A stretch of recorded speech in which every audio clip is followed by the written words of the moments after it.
up? It's your boy T-Bird and Reaction. There's Wrestling Wednesday. We want to keep going with the keeping the wrestling when wrestling gets real. Going on as well. And this is recently there were folks coming me here saying I think it came at me saying I'm the Israel person as well too. You know what I mean? Fuck those guys, whatever. Anyway, we're gonna get to another one from Wrestling Fabulous called 10 Wrestling WWE wrestler who were punished for real life drama though as well too. There's a time that sometimes real life drama gets you punished due to either the person favorite one with the other wrestlers as well too, which we know is a lie as well too, is why they end up losing a title match they should have won and stuff like that, just for the sake of favorite one or the other, or that favorite one getting punished for as well too. So there's that. So other than that, let's check out those times that 10 wrestlers got punished for real life drama. Let's get it. 1, 2, this on. Sometimes a wrestler's momentum can get taken away due to real-life heat backstage. Yep. We got ridiculed by John Cena in front of the locker room. And then on the ride to the next show, to Raw, we got a good tongue lashing from John Laurinaitis.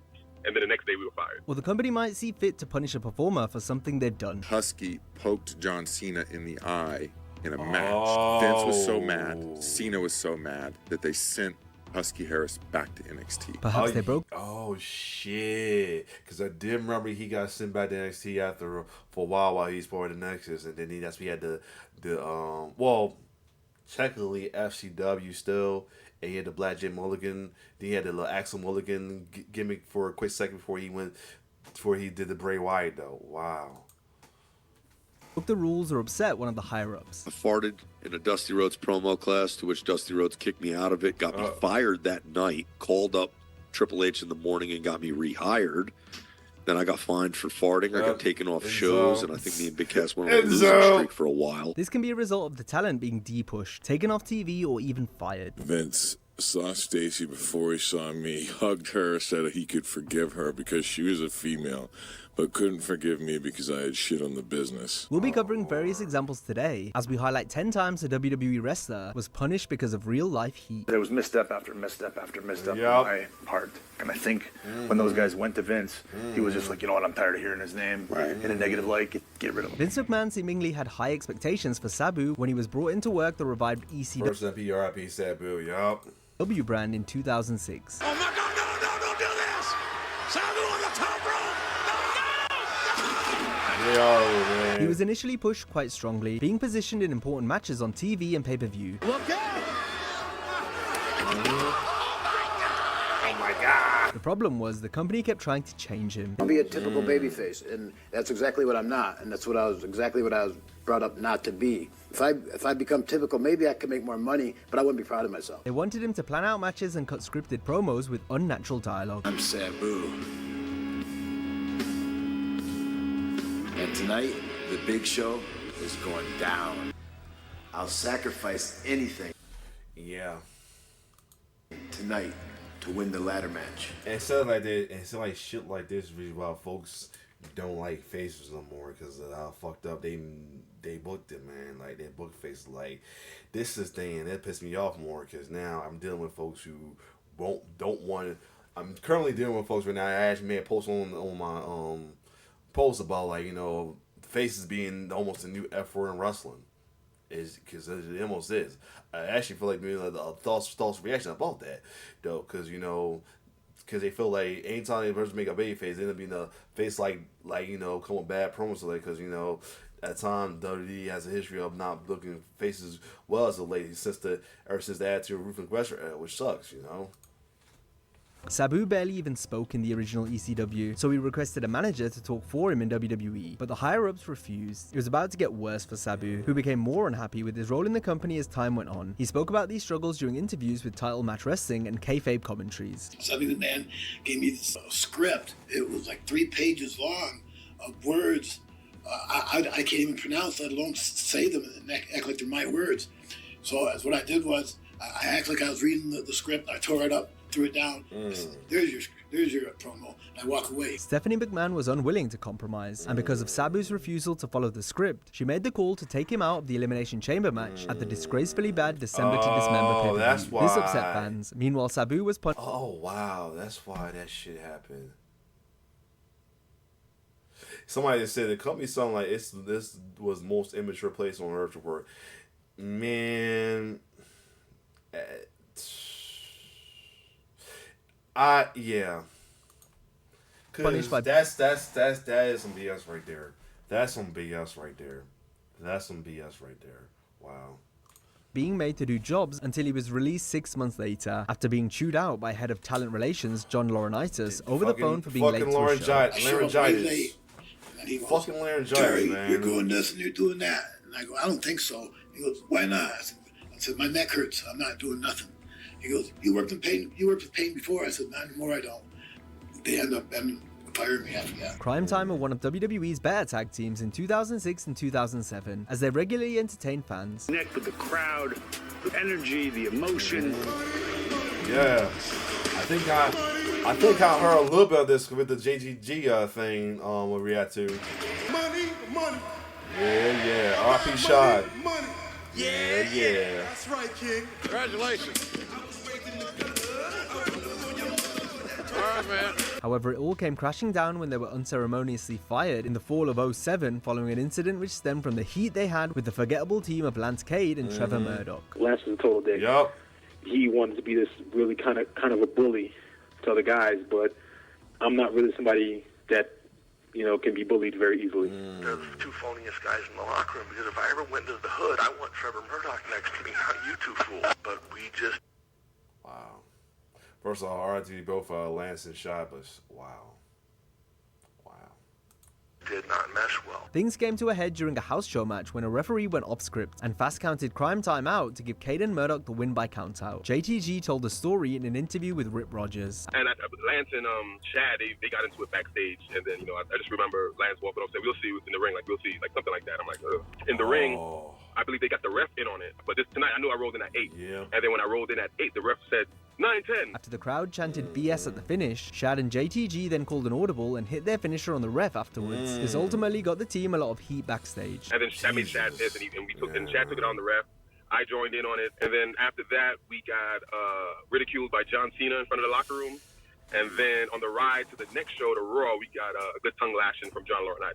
And then the next day, we were fired. Crime Time returned less than 6 months later. Damn, man. It sucks that just seeing, and it also sucks that Cena guy involved too, who were stated in being a alliance wear as well too, though. That's crazy.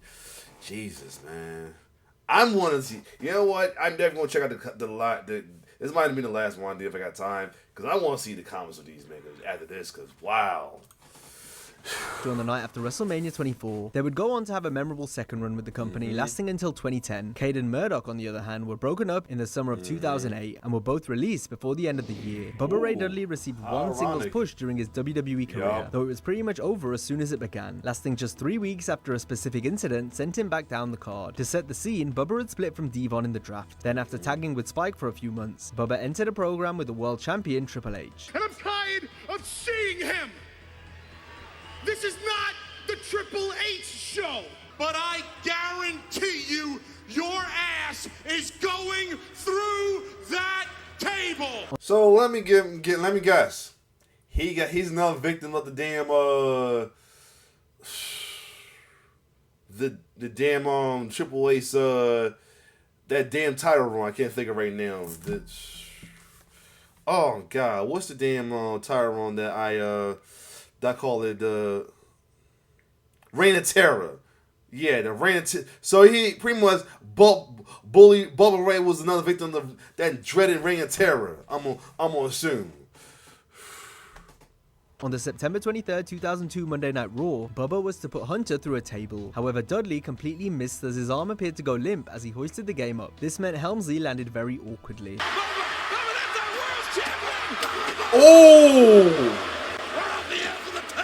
Bubba had a pinched nerve in his neck, which affected his arm, though he continued wrestling. Bubba's push ended 7 days later, when he was defeated by Triple H. That's Spike Dudley, that's why. I was like, wondering who that, Spike Dudley. Bubba's push ended 7 days later, when he was defeated by Triple H in a match for the world title. Oh, that damn Red Terror.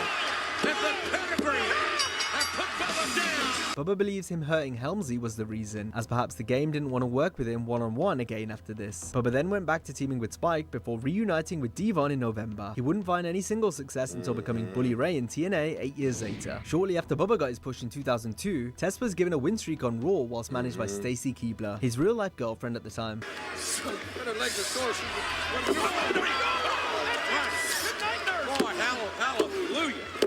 I'm a testicle. Rub me the right way. Yo, Lord. Yeah. Ho, ho, ho. Test was also given a new look, first by switching to trunks, and then by having his hair cut. It's time to cut your hair. Go for it, Jan. Fans speculated this was because he looked too similar to Triple H in long hair and trunks. Test was programmed in a feud with Chris Jericho. Oh wow, it did look like it was like a lot. It was like a common thing with that hairstyle. Triple H, him, Edge, and Christian, Jericho on the cool as well too. It did look like a common thing on the cool though, but at the same time, yeah. But the new short hair did him a little favor as well too. So yeah. Was set to wrestle at No Way Out 2003 in Montreal. However, the week prior, Test and Stacy failed to show up for Raw in Columbus, Ohio. Due to a snowstorm, they couldn't make it in time due to no flights being available, and this didn't go down well with Vince McMahon. That's a snowstorm though. What the? Wow. We could do, the airports were closed.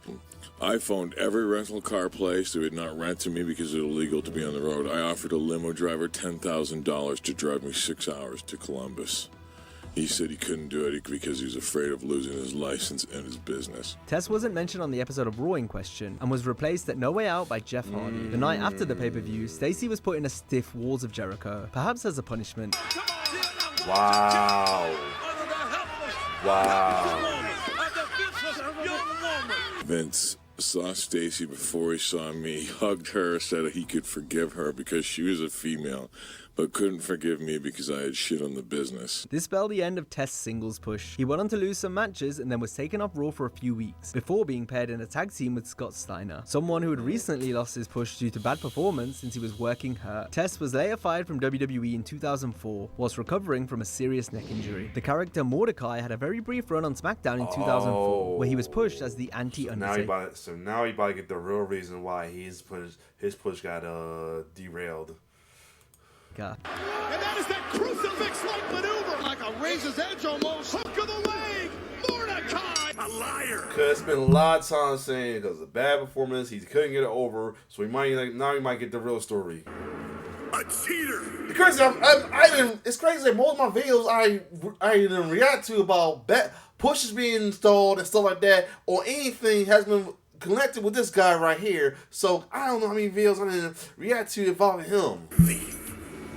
He will suffer. I was on track to wrestle The Undertaker in WrestleMania. Though plans for potential feuds with Eddie Guerrero and Taker were thrown out of the window after the man behind the gimmick, Kevin Fertig, got into an incident with a patron at a bar. A man had tried to hit on Fertig's wife, but got angry when she declined, and then wanted a fight. Someone was about to hit me and my wife. Okay, I did hear about the fight in the bar, but wow. The bottle. I intervened, I guess you could say. And I look, and he starts walking towards me. I'm like, oh, no. And I just went, man. Mordecai was taken off television following the altercation, and the WWE later settled with the bar patron. But then it started getting really thick on lawsuit and everything else, and it was just time to go away. Kevin was forced to pay much of the settlement fee, which was a hefty amount since the bar patron also required facial reconstructive surgery following the headbutt. Following the lawsuit, Fertig was let go in 2005. The end is near.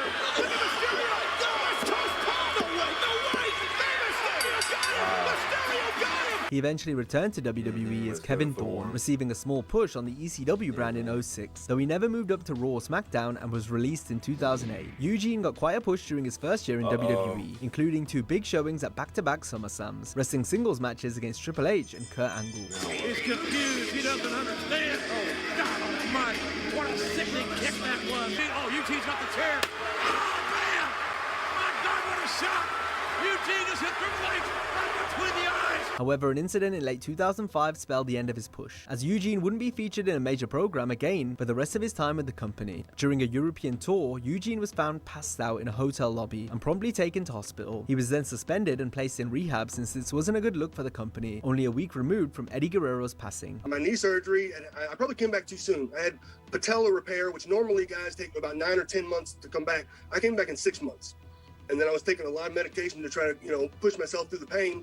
One fateful night in England, I took a little bit too many of this and too many of that and had a couple beers and passed out in the lobby of a hotel in underwear with all the fans and Triple H. Upon returning, Eugene was mostly used as an enhancement talent until eventually being released in 2007 after violating the wellness policy. And I thought the doctor said you could do it. And the WWE doctor said, here, yeah, you can take those.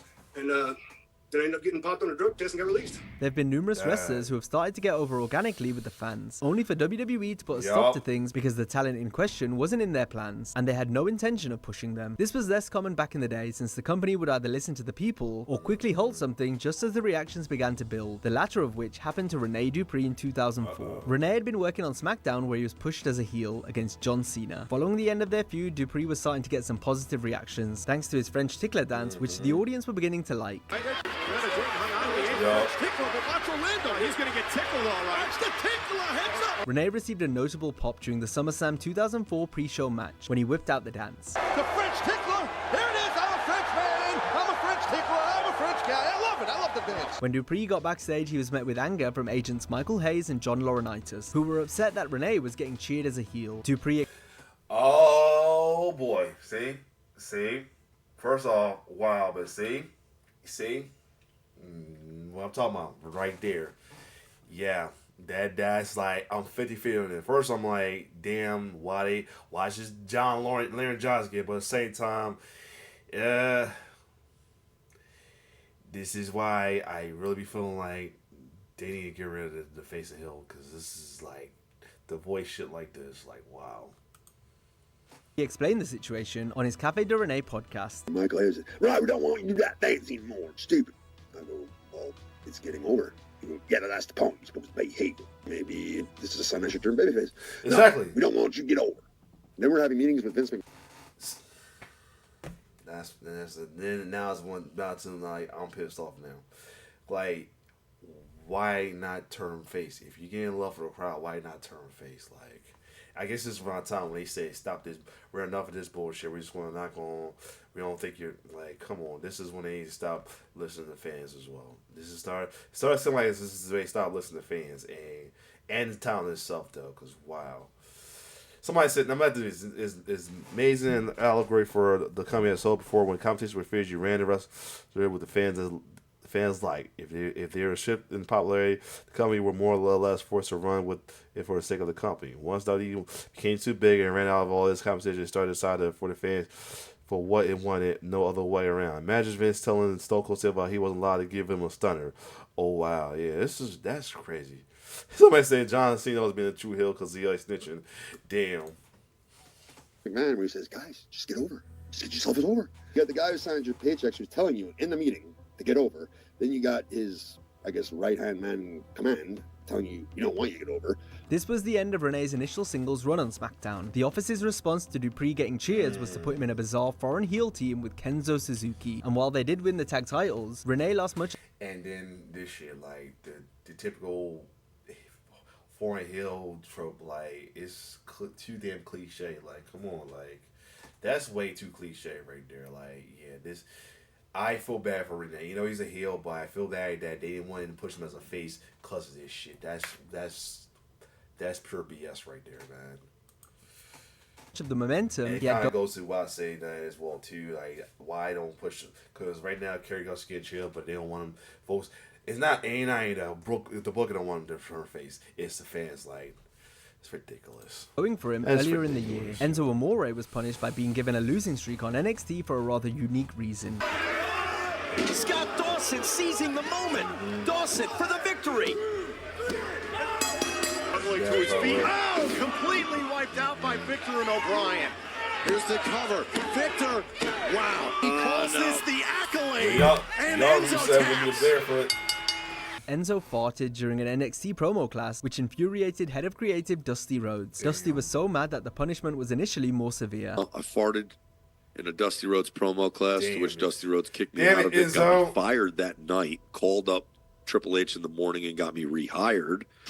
Then I got fined for farting. I got taken off shows, and I think me and Big Cass went on a losing streak for a while in NXT. Enzo eventually shook off the heat in NXT, where he and Cass became one of the brand's most popular and best tag teams, allowing them to ultimately move up to the main roster. Next, we have a gimmick so bad, getting taken off TV was the best thing for him. Husky Harris was a character from a terrible period of WWE TV in 2010, who was so far removed from the real-life person, Wyndham Rotunda, in a way that wasn't authentic. I think Husky Harris has a great look. He's interesting, he's intriguing, but he's fat. I ain't laughing because you know I got nothing against being by weight, but I'm left the way he said it because you know why? Scott Snyder, he's fat. It sounds like that. That's why I'm gonna laugh because it sounds like Scott Snyder. The way he says like Scott Snyder, he's fat. Yo. Do you believe in love at first sight? Or should I walk by again, huh? After a forgettable run in the game show version of NXT, Husky was put in the second version of Nexus, but again this just wasn't a good fit.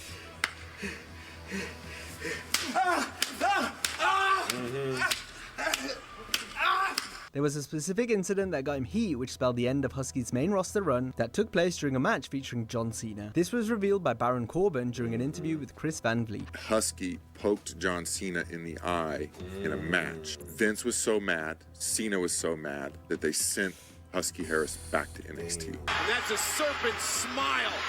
And you got the book, and you get the point. And I see this character, Husky Harris. I just see a sad little boy. It was someone that was R.I.P. Bray, man. Forced to be something that he didn't want to be, and how he was handled. It was just a terrible, terrible time, a dark period in my life, his life. It wasn't who I am. It's not who I am today.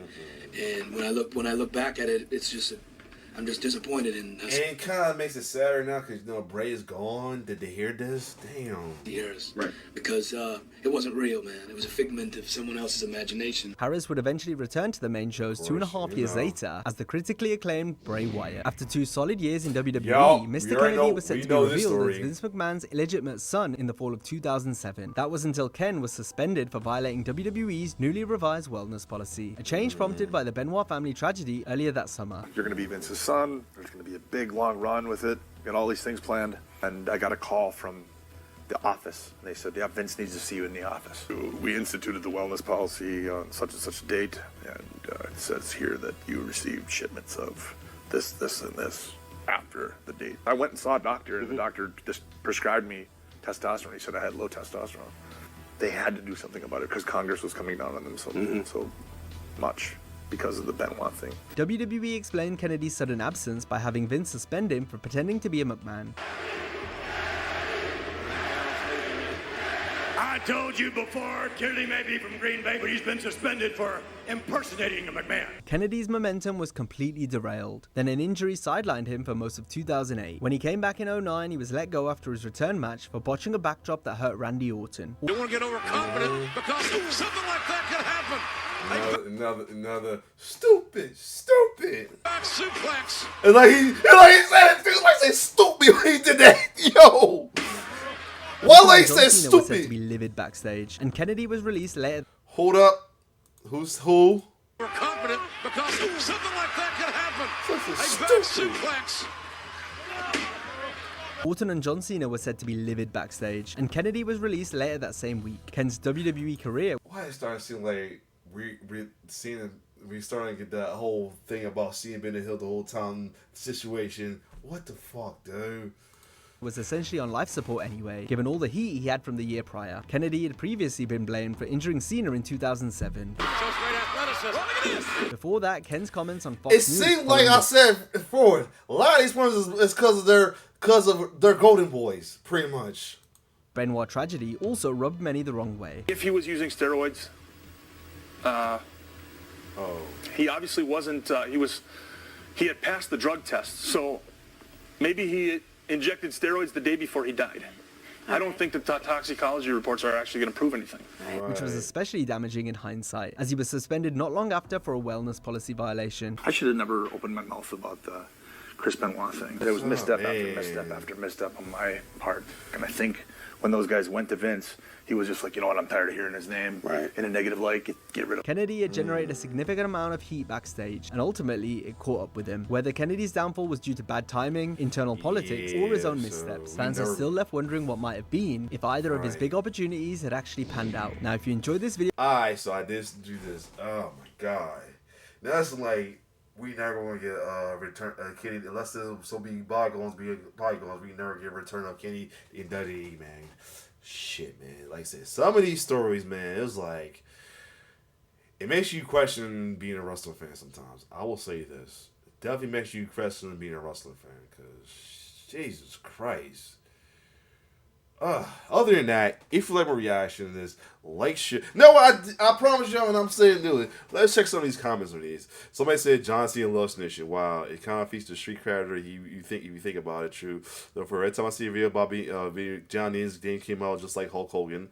Comedy Sunlight is the most immature place to work. Yeah, it's toxic. You know what I mean? Rain saying the business is more healthy was not. Now is it wrong? This is why professional wrestling needs a union to protect themselves. Facts. Oh yeah, somebody in Jersey. It's like the ones they screw Test badly because it's probably called. Yeah, you know what? The thing about it though, especially with it makes you think about, especially Cubby guys are not with us no more. I mean, shout out to the story because he went out for saving his son, but you know, Test. Suicide, Bray Wyatt's downward spiral as well too. But you know, his not waking up right. But still, the thing about it though, like look back, it's sad, you know. And somebody said, "Yeah, I started to hate. I already hated them as people. Probably I legit hate them now. Like what the fuck, yo, Jesus, this say some of these stories is just like, and the pre one." Got me like, fuck, like, it's like bad enough you got fans not wanting folks to be face. It's like started with the bookers not wanting folks to be face. Know what I mean? To get over, it's just dumb. Like, and then it's the Sabu situation is why people don't want Russ to be face because they're like that Sabu could have been himself and still be a baby face. Know what I mean? If you have Austin and Rock do stuff like that and be baby faces, why couldn't Sabu? Know what I mean? That's why. Oh man. Other than that, if you like my reaction to this, like, share, subscribe to my YouTube channel. It's your boy T-Bird signing off on love.